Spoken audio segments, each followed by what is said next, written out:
is Eric Ross, and I want to welcome you to the Mind, Body, Spirit Expo about how to retrain our imagination. Imagination is one of the most important things that you're ever going to have. That's the biggest asset that I think that you can have in your life. What is imagination? Imagination, as Max Planck said, all matter originates and exists only by the virtue of a force. We must assume behind this force the existence of a conscious and intelligent mind. And this mind is the matrix of all matter. He also said that science cannot solve the ultimate mystery of nature. And that's because in the last analysis, we ourselves are part of that mystery, so therefore part of the mystery we're trying to solve. Imagination, to me, is creative source saying, hello. Unconscious incompetence. What that means is, if anybody never heard that before, now you know that you didn't know that. That's called unconscious incompetence. And the analogy I use is when I was 5 years old, my dad put me in a 1966 microbus, set me on the seat with my hands on the steering wheel. I didn't know what a steering wheel was, I didn't know what a microbus was, so that is what is called unconscious incompetence. And one of the things that I found is that habituated thinking.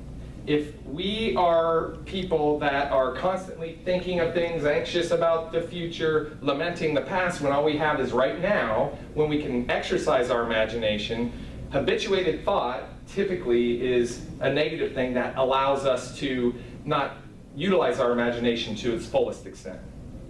There's something that Dr. Dyer, Wayne Dyer, if you've heard of Wayne Dyer, amazing person, has been a mentor of mine for years. He talks about two things that deal with us as human beings. There's memetics, or memes as he calls them. And what memetics are is another word for a mind virus. What you were taught as a little kid. Don't do that, can't do that, versus genetics. And genetics is because you're 6 foot tall, you have a propensity to be a puffy person, or you're very svelte. Mind viruses persist. So what it is that we are working on as individuals, a mind virus that I can't, I'm not enough, all of these things preclude you from wrapping your arms around your imagination and discovering your true potential. And I came up with a quote, it's a little highbrow way of saying what you think about, you bring about. And I say, that upon which you ruminate culminates. Be realistic? Question mark. So being realistic, and I call this portion of my talk the Beatitudes. Being realistic is something that you hear over and over. Oh, you can't do that. That's just not real. Well, realistic like Copernicus, realistic like Nikola Tesla or Oppenheimer, these gentlemen were innovators, and women, Madame Curie. They came up with things utilizing their imagination that enabled them to change the landscape in the face of the world. Any advance in human civilization has met with amazing, just rejection. And I think Albert Einstein said it very well. He said, great spirits have always encountered violent opposition from mediocre minds. And what you hear as a young boy, don't do that, you can't do that, and what it creates are these mind viruses. Being realistic is not part of it, because what is real? What is normal? You should get a normal job. Why aren't you more normal? What does that mean? I want you to think about that. The day of the dreamer has arrived, and it's not 1 second late. I heard that from Seth Goddard, who wrote a book called The Purple Cow. And I have a website called purplecowsunite.com, which is an incredible website. But if you are a dreamer and a doodler, one of the things that scientists just figured out is what doodling actually enhances your imagination. Are you a doodler? Are you a doodler? I embrace, let's all the doodlers raise their hand, because that's the power that you get that will enable you to change your reality through your imagination.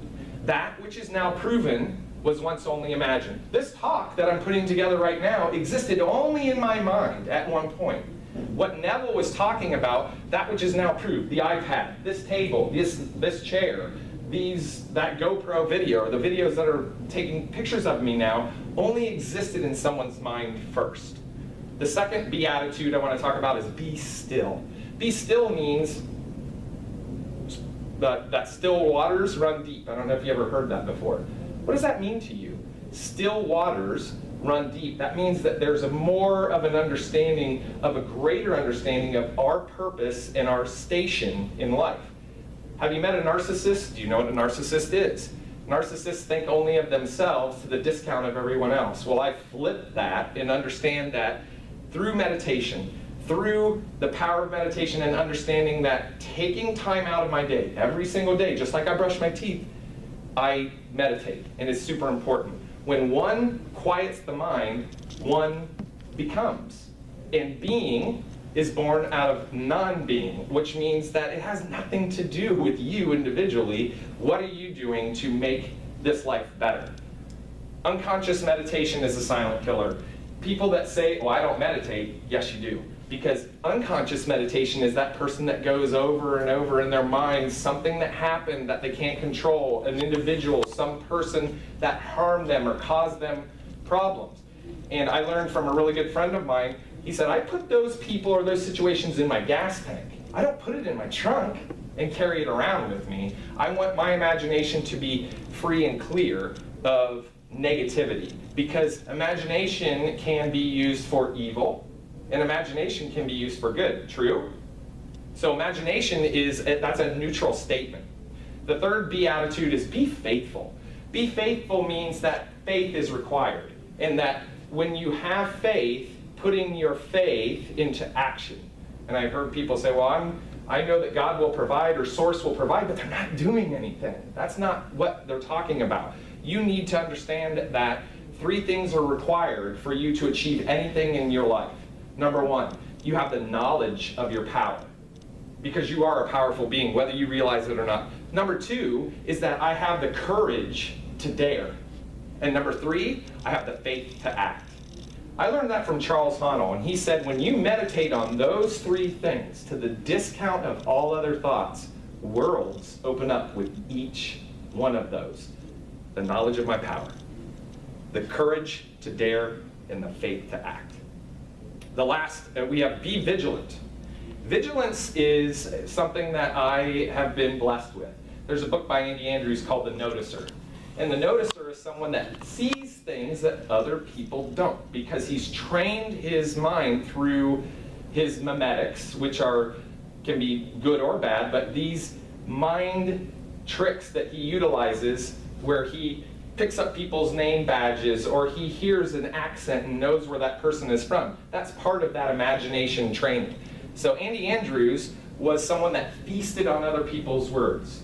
The truth is incontrovertible. Malice may attack it, ignorance may deride it, but in the end, there it is. Winston Churchill said that, and I have memorized, I've taken into my mind what other people think and say.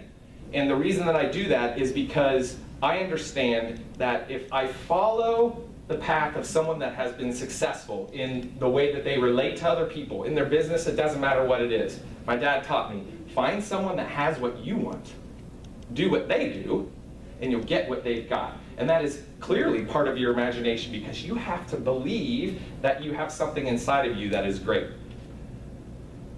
Andy Andrews read over 300 biographies, and he codified a sequence of things that all of these avatars did. And that's Viktor Frankl, that's Anne Frank, that's Nikolai Tesla, that is George Washington Carver. But he found out that these people did certain things in a certain way, so he followed that, and he was able to operate through his imagination in this universe the same way that a pilot, the same way that an engineer successfully operates their train, or successfully operates their aircraft. Practice. Practice makes permanent. Practice doesn't make perfect, because the last time I found anybody perfect on this world, he left 2,000 years ago. And practice is something that some people will not do. Your imagination is something similar to a muscle. Your brain is a muscle. Did you know that? Did you know that your brain is a muscle? And if you're not exercising your brain through doing certain things, like doodling, like meditating, that's all brain exercise, that you're not going to actualize as an individual. You may not find out your authentic self and be able to help other people in this world. That's what we're here for. So that leads perfectly into outwardly focused. When I find people that have an inward focus, that their focus is on themselves, narcissistic personality disorder. And I'm sure everybody here knows someone that's all they think about. And every story that you share somehow relates to a story about them. I don't hang around those people because I can choose with whom I collaborate. True? Do we have a consensus on that?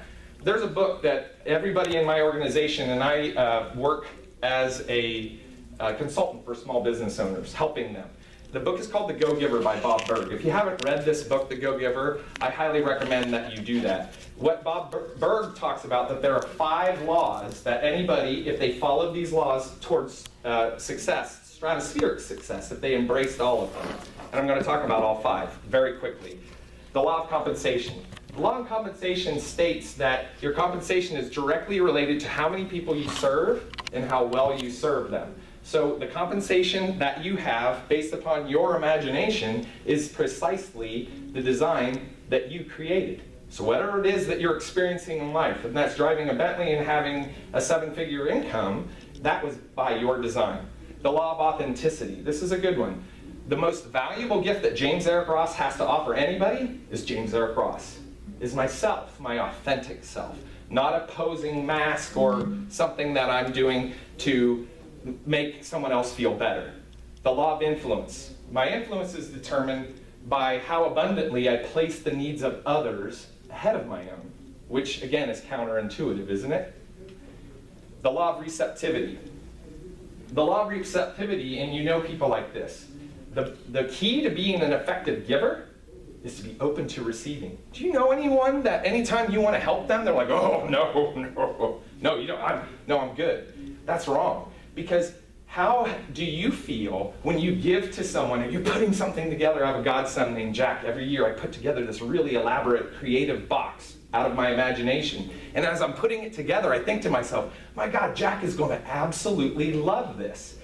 Don't take that joy away from someone that wants to give to you. The last one, and this is my favorite, and it's the most underutilized, is the law of value. Henry Ford said, the man that will use his skill and constructive imagination to see how much he can give for $1 instead of how little he can give, how much he can give for $1 instead of how little he can give for $1 is bound to succeed. And what the law of value states is give more in value than you take in payment. And you know people that do just the opposite. They actually think, how can I get as much as I can and do as little as possible, and that's wrong. And those are the people that aren't succeeding in life. 3 things that were taught to me, I call them the 3 Ps. It's the pearl, it's the principle, and it's the practical. And Dr. Jim Rousey, who's an incredible man of faith and an ophthalmologist here in Largo, Florida, he taught me these 3 Ps, and this is from William Blake, who's one of my favorite poets.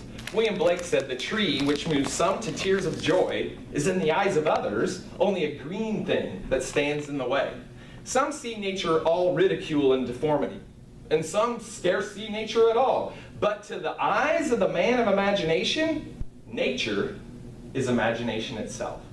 Now think about that. What that Blake is saying here has to do with perspective, okay? So the pearl of the first P is what William Blake said. To the man of the eyes of imagination, nature is imagination itself. People can view the exact same scenario, the exact same interaction, the exact same whatever it is, but have a completely different opinion or perspective about what they just saw. Now, that has to do with someone that has trained their imagination in the wrong way. Maybe it's more towards themselves. But perspective, someone asked me, what is it that you do? And I said, I'm a professor of perspective. I help people view life differently. And the practical of all of this is when you change the way you look at things, the things you look at change. That's all about perspective. Because I can view someone that is racing in their car, cutting everybody off as a jerk, or I can change my perspective and say that person must need to get to the hospital because their mom is dying or whatever, which completely changes my whole interaction with that individual. Would you agree with that? When you change your perspective, then you have the ability to change your life. Perspective is something many people don't understand, but I think it's one of the most important things that we can actually grasp. I'm very appreciative of the time that I have. It's a little bit early, but I'm open for questions or answers right now.